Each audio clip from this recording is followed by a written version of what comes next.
चलो दोस्तों, अब हम लोग डिस्कस करते हैं पैकर का अगला टॉपिक। तो आज की वीडियो में हम लोग डिस्कस करेंगे पैकर प्रोविजनर के बारे में।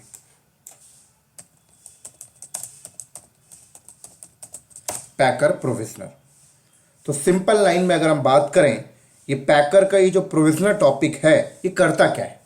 तो सिंपल आप बोल सकते हैं पैकर का ये प्रोविजनर टॉपिक इमेज को अपडेट और मॉडिफाइड करने के लिए हम लोग यूज करते हैं। बहुत ही बड़ा यूटिलाइजेशन है इसका, इसको डिटेल में समझेंगे थोड़ा सा। तो सबसे पहले तो आप लोगों को ये पता होना चाहिए, अगर हम पैकर के थ्रू इमेज बना रहे हैं तो आपको एक सोर्स इमेज की नीड होती है। अब सोर्स इमेज आता कहां से? तो एक सोर्स इमेज तो होना चाहिए, तभी तो आगे प्रोसेस बढ़ेगा। वो सोर्स इमेज आप लोग वेंडर से ले लेते हैं, है ना। रेड हैट वेंडर से ले लिया, माइक्रोसॉफ्ट से ले लिया, अमेजॉन खुद अपना दे रहा वहां से ले लिया।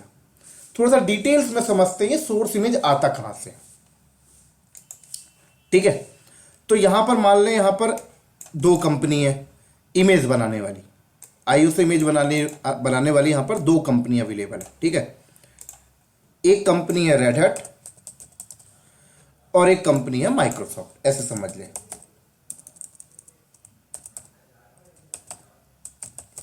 ठीक है, अब रेड हैट कंपनी का टारगेट क्या है? इनको RHEL 9 लॉन्च करना है। और माइक्रोसॉफ्ट कंपनी का टारगेट क्या है? यहां पर इनको विंडोज 12 लॉन्च करना है। कैसे करेंगे? सोर्स इमेज तो यही लोग देंगे ना, हम लोग तो उसमें कस्टमाइज करते हैं बस अपने हिसाब से। तो रेड हैट कंपनी अपने डेवलपर्स बैठा लेगी। डिटेल्स में समझा रहा हूं, इसको मिस मत करना, तभी जाके आपको ये प्रोविजनल टॉपिक बहुत अच्छे से क्लियर होगा। तो रेड हैट ने अपने डेवलपर्स बैठा लिए, ये उनके डेवलपर 1 हो गए, ये उनके डेवलपर 2 हो गए और n नंबर डेवलपर होंगे। डेवलपर के पास अपना अपना लैपटॉप होगा, उस लैपटॉप में उन लोग क्या कर रहे होंगे? कोडिंग कर रहे होंगे। ये उनके लैपटॉप से कोडिंग कर रहे होंगे। कोडिंग करने के बाद जो कोड होगा उसको सेंट्रलाइज लोकेशन में रखेंगे। तो इनके भी मान लीजिए गिटहब सर्वर लगे हुए हैं, ऐसे मान के चलिए, राइट। फिर गिटहब में अपने सारे कोड को कलेक्ट कर लेते होंगे उन लोग, है कि नहीं। फिर उसके बाद क्या करते होंगे? अपने सोर्स कोड की टेस्टिंग करते होंगे। तो यहां पे उनके टेस्टिंग टूल लगे हुए हैं। फिर उसके बाद बिल्ड करना है उनको, तो यहां पर उनके मान लीजिए बिल्डिंग टूल लगे होंगे।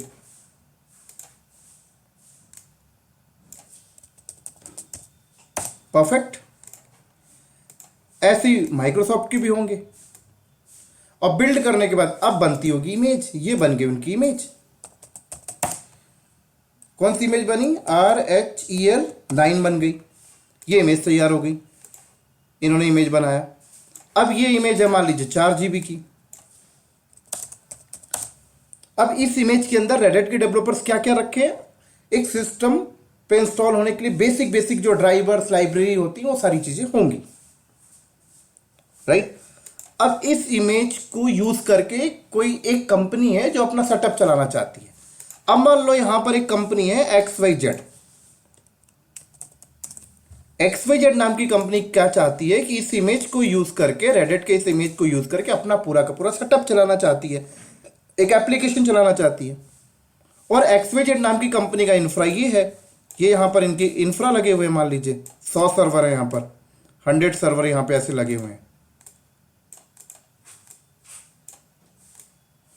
ये इनके यहां पे लोड बैलेंसर लगे हुए हैं, इनका यहां पर DNS लगा हुआ है।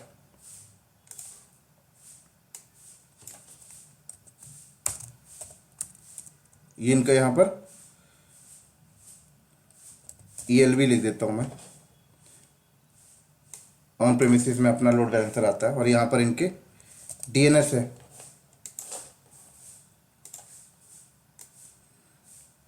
लोड बैलेंसर के बैकएंड में ये पूरा उनका सेटअप है। किसका सेटअप है? XYZ नाम की कंपनी का। अब XYZ नाम की कंपनी क्या चाहती है यहां पर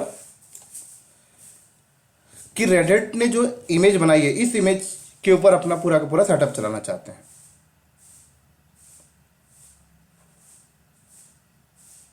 XYZ नाम की कंपनी क्या चाहती है कि रेड हैट ने जो इमेज बनाया उस इमेज को यूज करके हम लोग अपना पूरा सेटअप चलाएंगे। तो XYZ नाम की कंपनी को क्या करना पड़ेगा? ये इमेज को उठाना पड़ेगा, ये बैकएंड में जितने भी 100 सर्वर है 100 के 100 सर्वर पे इंस्टॉल करेंगे, 100 के 100 सर्वर पे क्या करना होगा, एप्लीकेशन कॉन्फ़िगर करना होगा, तो बहुत ज़्यादा टाइम लगेगा। तो एक्सवाईजेड नाम की कंपनी यहां पर इमेज का फंडा यूज कर लेती है। इमेज का फंडा कैसे यूज करेगी, पहले एक सर्वर रखेगी, ये एक सर्वर, एक्सवाईजेड नाम की कंपनी ने एक सर्वर रखा, इस सर्वर के ऊपर क्या करेगी, इस इमेज को, रेडिट ने जो इमेज दिया ये इमेज को इस पे इंस्टॉल कर लेगी। तो ये सोर्स इमेज रेडिट से ले ली, इसने इंस्टॉल कर ली इमेज को, इस सर्वर पे इंस्टॉल करने के बाद जो भी एप्लीकेशन की कॉन्फ़िगरेशन करना है वो इसके ऊपर कर लेंगे। एप्लीकेशन की कॉन्फ़िगरेशन हो गई, कॉन्फ़िगरेशन होने के बाद फिर इसकी, अब इसकी एक इमेज बना लेंगे, ये बन गई इमेज,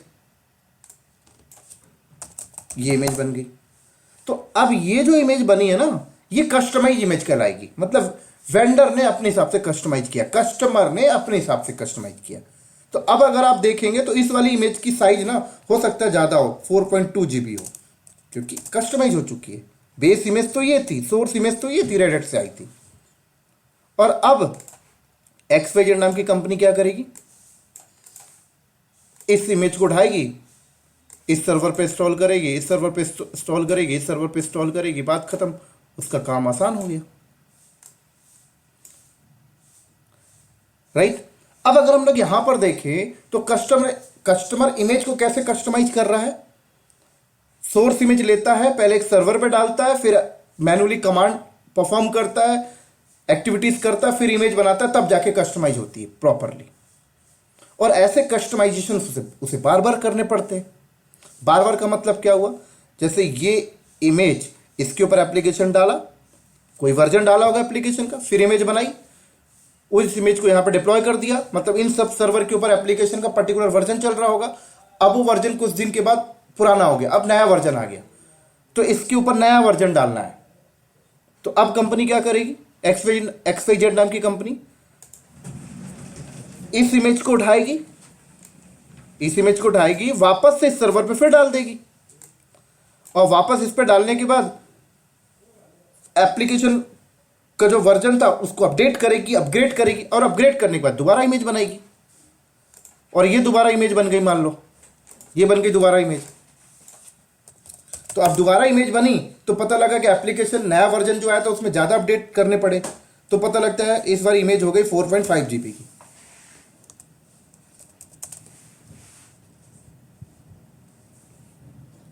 राइट। तो इस तरीके से बार बार कस्टमाइज करने की जरूरत पड़ती रहेगी।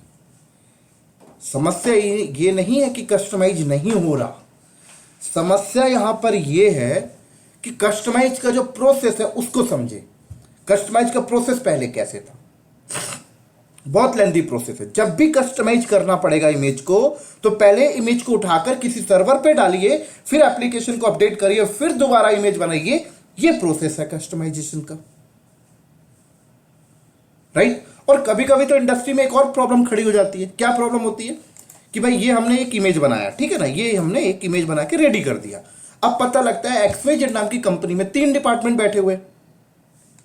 भाई एक्सवाईजेड नाम की कंपनी में 3 डिपार्टमेंट बैठे हुए हैं, एक डेवलपमेंट का डिपार्टमेंट बैठा हुआ है, एक टेस्टिंग का डिपार्टमेंट बैठा हुआ है, एक प्रोडक्शन का डिपार्टमेंट बैठा हुआ है। अब डेवलपमेंट वाला बोलता है कि ये इमेज जो आपने बनाया ना, मुझे इसमें थोड़ा सा चेंजेस करना है, मुझे थोड़ा चेंज चाहिए, अलग तरीके से कस्टमाइज करवानी है। टेस्टिंग वाला बोलता है मुझे अपने हिसाब से थोड़ा चेंजेस करना है, प्रोड वाला बोलता है मुझे अपने हिसाब से चेंजेस करना है। तो कैसे होगा, फिर वही लेंथी प्रोसेस। ये इमेज को उठाइए,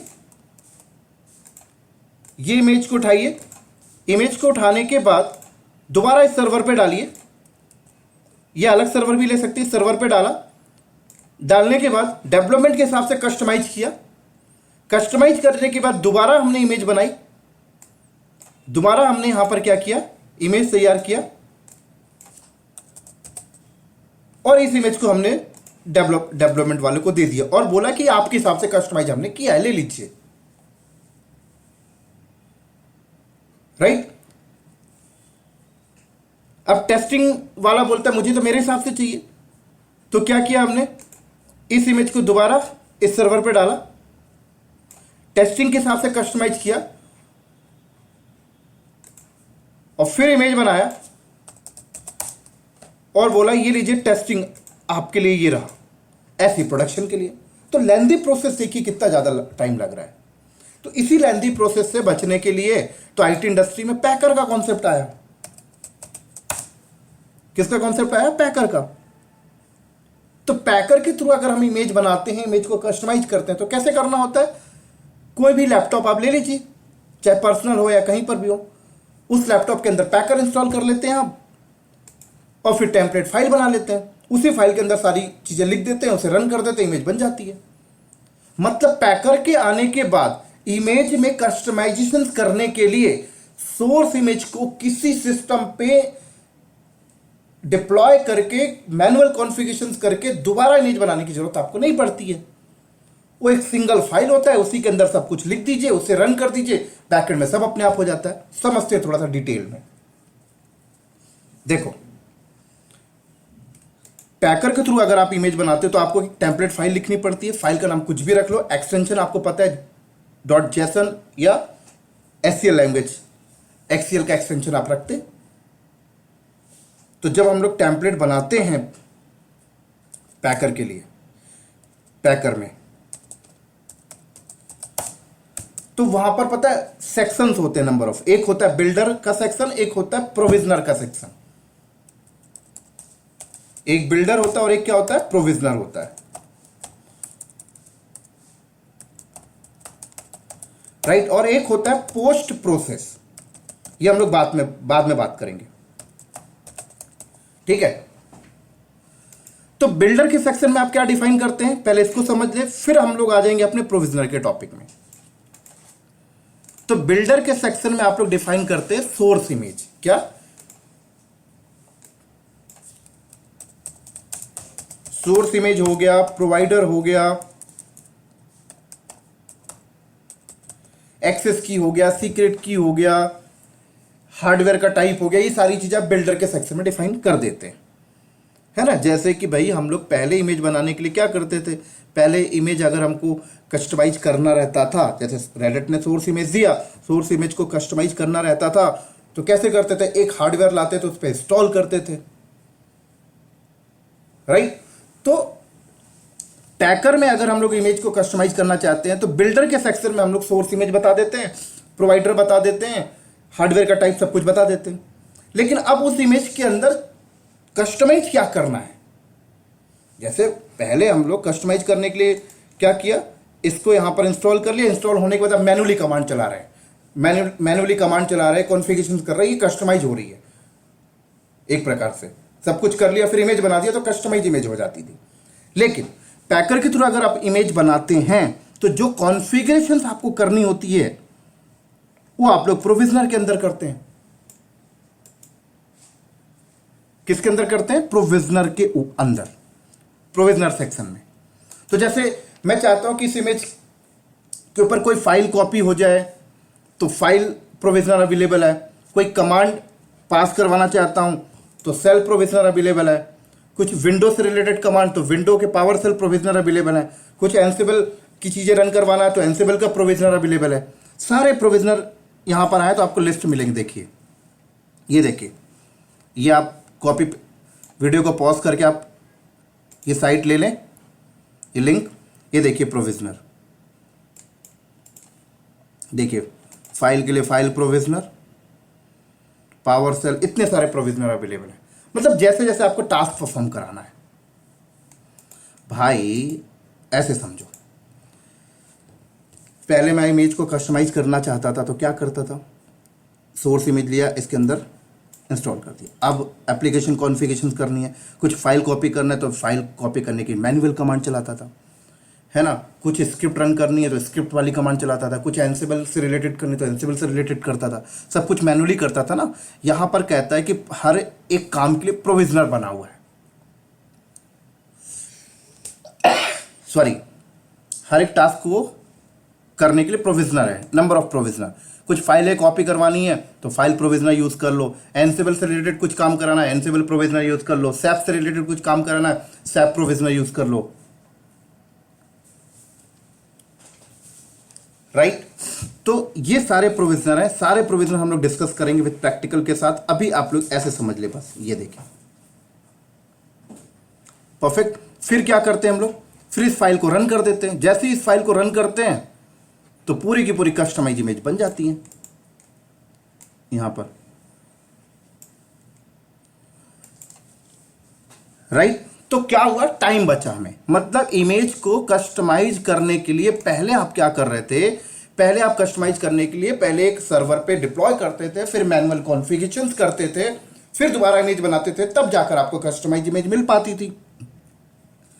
पैकर के आने के बाद क्या हुआ, फाइल के अंदर ही बिल्डर में आपने सोर्स इमेज बता दिया, प्रोवाइडर बता दिया, हार्डवेयर का टाइप बता दिया, और उसके अंदर क्या क्या करवाने हैं, क्या क्या एप्लीकेशन कॉन्फ़िगरेशन करवानी है।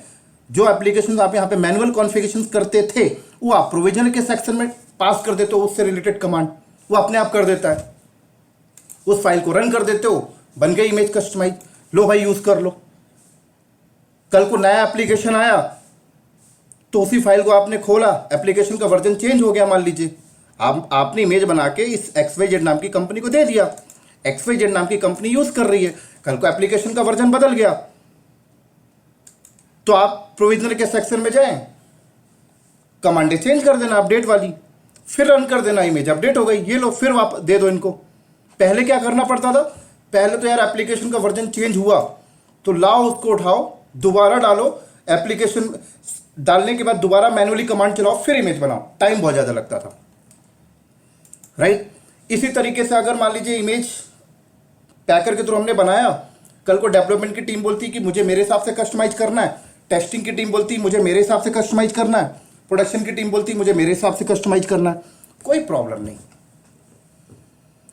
भाई। डेवलपमेंट वालों से पूछ लो क्या कस्टमाइज करना है, प्रोविजनर में उसी हिसाब से कमांड पास कर दो, फाइल को रन कर दो, बन गई इमेज, ये लो डेवलपर। टेस्टिंग वाले से पूछ लो भाई किस हिसाब से चाहिए आपको, टेस्टिंग वाले अपने डिमांड के हिसाब से बता दिया, वैसी कमांडें यहाँ पे पास कर दो, रन कर दो, ये लो भाई टेस्टिंग वाले, ऐसे ये लो प्रॉड वाले। तो टाइम बचा ना। तो प्रोविजनर हम लोग बेसिकली यूज कर रहे हैं इमेज को कस्टमाइज करने के लिए, क्योंकि अगर आप टेम्पलेट के अंदर सिर्फ बिल्डर का सेक्शन यूज करते हैं तो काम नहीं होगा, प्रोविजनर का सेक्शन भी यूज करना पड़ेगा। बिल्डर के सेक्शन में तो सिर्फ आप सोर्स इमेज, प्रोवाइडर, हार्डवेयर का टाइप, ये सारी चीजें बता के चलते हैं, लेकिन उसके अंदर कॉन्फ़िगरेशन क्या क्या करवानी है ये तो आप प्रोविजनर के सेक्शन में ही बताएंगे। तो अगर आप पैकर के थ्रू इमेज बिल्ड कर रहे हैं तो बिल्डर के सेक्शन के साथ साथ प्रोविजनर का सेक्शन यूज करेंगे तो ही आपको बेनिफिट मिलेगा, राइट। प्रैक्टिकल करेंगे सारा कुछ क्लियर हो जाएगा। अभी प्रैक्टिकल कराऊंगा, एक छोटा सा डेमोन्स्ट्रेशन दिखाऊंगा, हालांकि ये टॉपिक बहुत बड़ा है।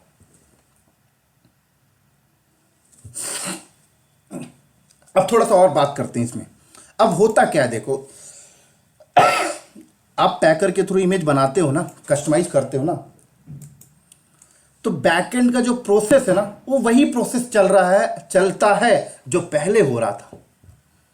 लेकिन पहले और अब में क्या डिफरेंशिएट है, पहले आप सब कुछ मैनुअल करते थे, मतलब इमेज को कस्टमाइज करने के लिए आप इमेज को लाते थे, सर्वर पे डालते थे, एप्लीकेशन को अपडेट करते थे, दोबारा इमेज बनाते थे, आप मैनुअल कर रहे थे। लेकिन पैकर के केस में क्या होता है ना, आप जब फाइल को रन करते हो ना, और प्रोवाइडर में अगर आपने जो भी बताया, प्रोवाइडर में आपने VMware बताया, AWS बताया, एज्योर बताया, जिसमें भी जो भी आपने प्रोवाइडर डिफाइन किया, उस प्रोवाइडर पे जाता है, पहले एक मशीन तैयार करता है, मशीन तैयार करने के बाद अब मशीन किस कॉन्फ़िगरेशन की तैयार करेगा, जो आपने बिल्डर में डिफाइन किया हार्डवेयर का टाइप। मशीन तैयार करने के बाद सोर्स इमेज जो आपने डिफाइन किया वो सोर्स इमेज इसके ऊपर डालेगा, फिर प्रोविजनर में जो कमांडें पास की वो कमांडें यहां पे चलती हैं, कमांड चलने के बाद जब कंप्लीट होती है तब वो इसका एक इमेज बनाता है, तब वो क्या करता है, इसका एक इमेज तैयार करेगा। इमेज तैयार करने के बाद फिर क्या करेगा, इस इंस्टेंस को टर्मिनेट कर देगा, ये लो ये बन गई इमेज। मतलब पैकर भी वही कर रहा है जो आप पहले करते थे, लेकिन पहले आप सब कुछ मैनुअल करते थे। पैकर के आने के बाद आपको बैकएंड का प्रोसेस का टेंशन नहीं है, सब पैकर हैंडल कर लेता है, आपको सिर्फ फ्रंट एंड से मतलब है। इंटरव्यू में ये सवाल पूछा जाता है, डिफरेंशिएट बताइए भाई, पैकर और मैनुअल में क्या डिफरेंस है? तो मैनुअल में पहले वाले केस में आप लोग सब कुछ खुद करना पड़ता था, इमेज उठाते थे, डिप्लॉय करते थे, उसके बाद एप्लीकेशन की कॉन्फ़िगरेशन करते थे, फिर इमेज बनाते थे, फिर पुरानी वाली को डिलीट करते थे। पैकर यहां पर अपने आप कर लेता है, आपको सिर्फ फ्रंट एंड से मतलब है, फाइल से मतलब है, बस हो गया। यही तो बेनिफिट है, टाइम बच रहा। तो पैकर को लोग क्या बोलते हैं?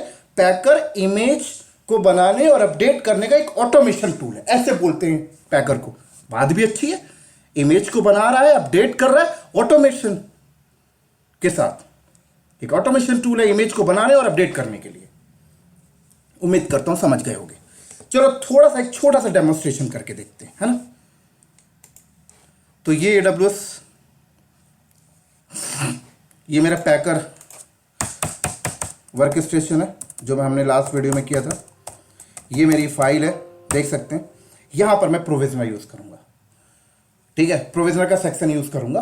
और प्रोविजनर के सेक्शन में मैं आपको जो डेमोन्स्ट्रेशन दिखाऊंगा वो फाइल प्रोविजनर का एग्जांपल दिखाऊंगा। हालांकि इतने सारे प्रोविजनर है, सारे प्रोविजनर हम लोग करेंगे, लेकिन अभी आपके लिए फाइल प्रोविजनर, ठीक है। देखो, एक मिनट होल्ड करना, कॉल आ रहा है, सॉरी। चलो, तो अगर मैं ये फाइल खोलूं, अगर मैं इस फाइल को रन कर दूं तो क्या होता है? ये इमेज बनाएगा, सोर्स इमेज जो डिफाइन किया ना, उसी को बना के पूरा दे देगा। कुछ कस्टमाइज नहीं हुआ। मैं चाहता हूं इसके अंदर कुछ कस्टमाइजेशन हो जाए, तो मैं प्रोविजनर को यूज करता हूं, ठीक है। हालांकि आपको पता होना चाहिए ये सेक्शन, इस सेक्शन के अंदर ही सब कुछ होगा, है ना। तो मैंने यहां पर बताया कॉमा, ध्यान से देखते चलें, और यहां पर आप बता दें प्रोविजनर का सेक्शन यहां पर डिफाइन करें।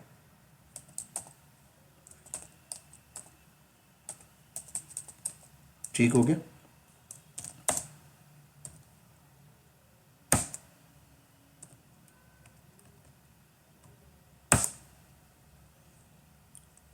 ये ब्रैकेट स्टार्ट, ये क्लोज।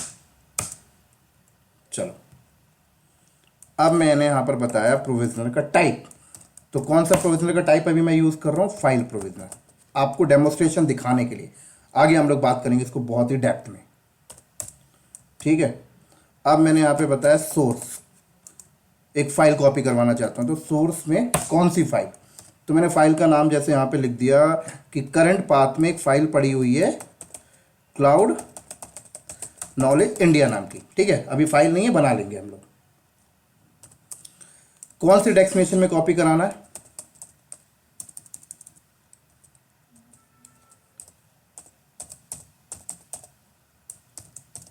मैंने बोला टैम के अंदर कॉपी कर देना। लो भाई,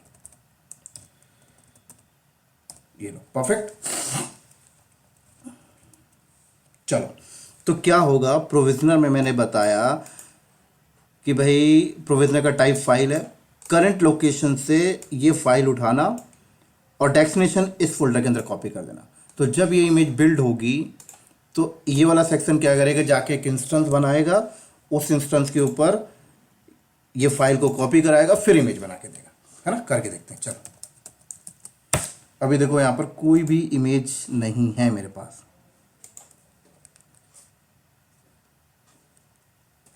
ठीक है। तो मैंने यहां पर पैकर बिल्ड, ये लो, सॉरी कह रहा है करंट लोकेशन में फाइल नहीं है, नो सच अ फाइल। बना लेते हैं फाइल यहां पर हम लोग।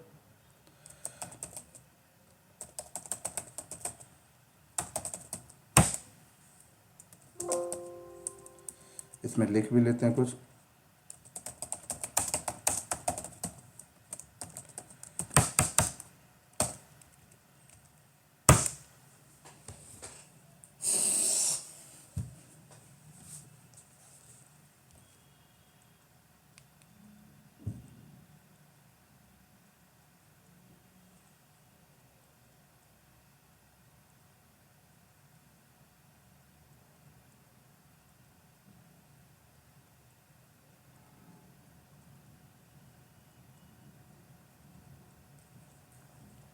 प्रोसेस में कोई नहीं, वेट कर लेते हैं।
प्रोसेस में ये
चलो बन गई।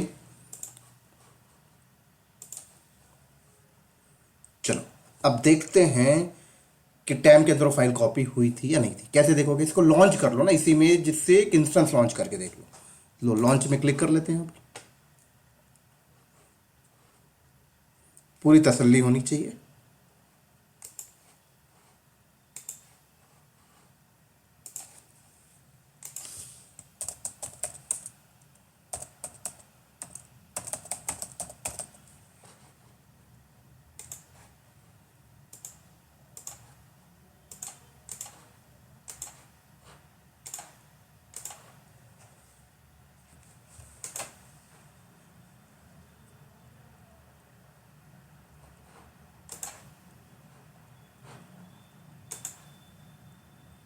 ये आ गई।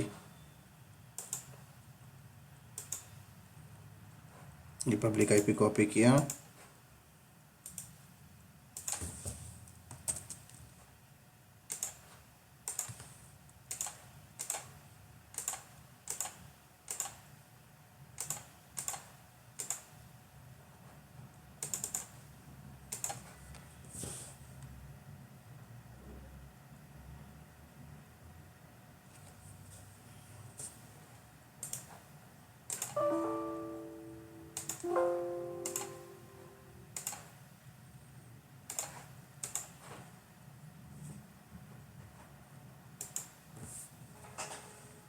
अभी प्रॉपर लॉन्च नहीं हुआ।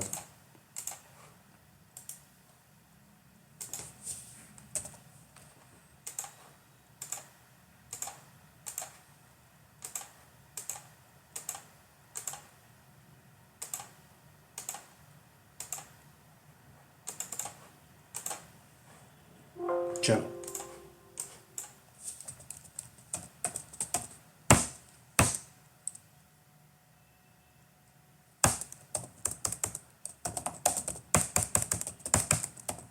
देखो टैम के अंदर चलते हैं। देखो आ गई ना फाइल। यही तो बेनिफिट है प्रोविजनर को यूज़ करने का। ये तो एक छोटा सा एग्जांपल बताया। अभी इतने सारे प्रोविजनर हैं, सबको यूज़ करके देखेंगे। राइट, कुछ कमांड परफॉर्म करानी है तो प्रोविजनर का टाइप चेंज कर दीजिए, है कि नहीं? अगर प्रोविजनर यूज़ नहीं करेंगे तो एज इट इज़ वैसा ही इमेज बन जाएगा जो सोर्स इमेज में आपने डिफाइन किया। देखना चाहते हैं? दिखा देता हूँ। अभी इस इमेज को कर दें आप अभी डिलीट। लो, अगर प्रोविजनर यूज़ नहीं करते तो क्या प्रॉब्लम होती है वो देख लो एक बार। हालांकि थ्योरी में मैंने बताया, वहीं से समझ जाना चाहिए आपको, लेकिन एक बार प्रैक्टिकल भी दिखा देता हूँ। चलो प्रोविजनर हटा दो। चलो हटा देता हूँ, प्रोविजनर सेक्शन ही हटा देता हूँ।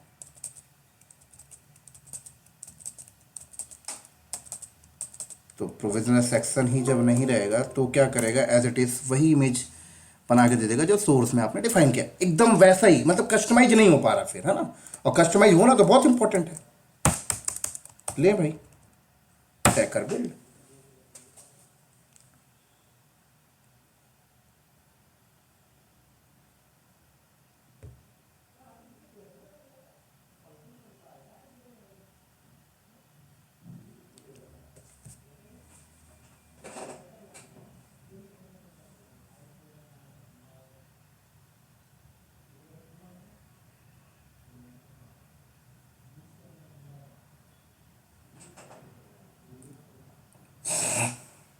थोड़ा सा टाइम लेगा, वीडियो को पॉज कर देता हूँ, जैसे ही कंप्लीट हो जाएगा फिर आगे करते हैं।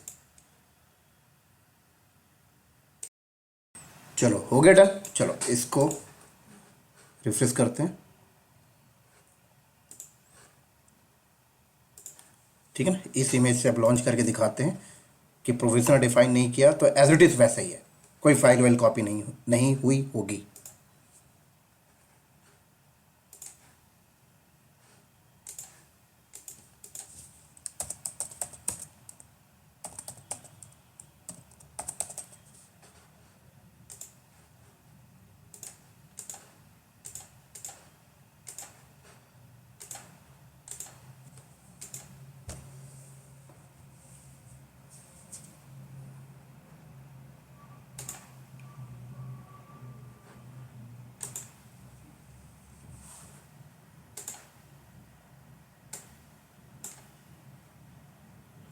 चलो इसको एक्सेस करते हैं।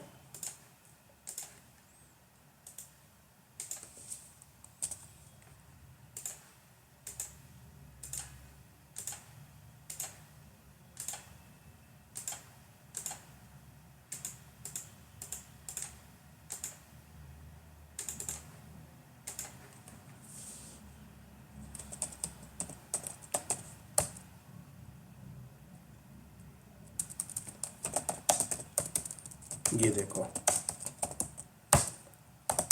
कुछ भी नहीं है।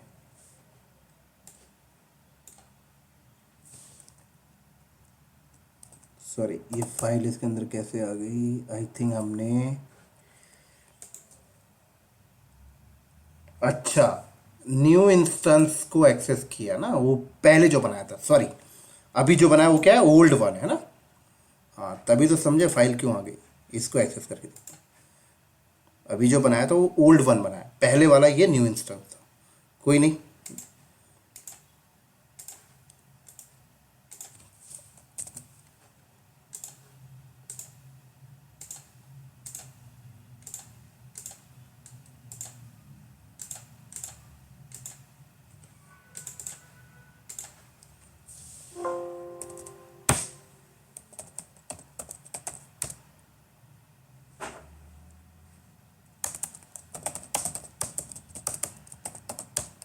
ये लो, देखो कोई फाइल ही नहीं है।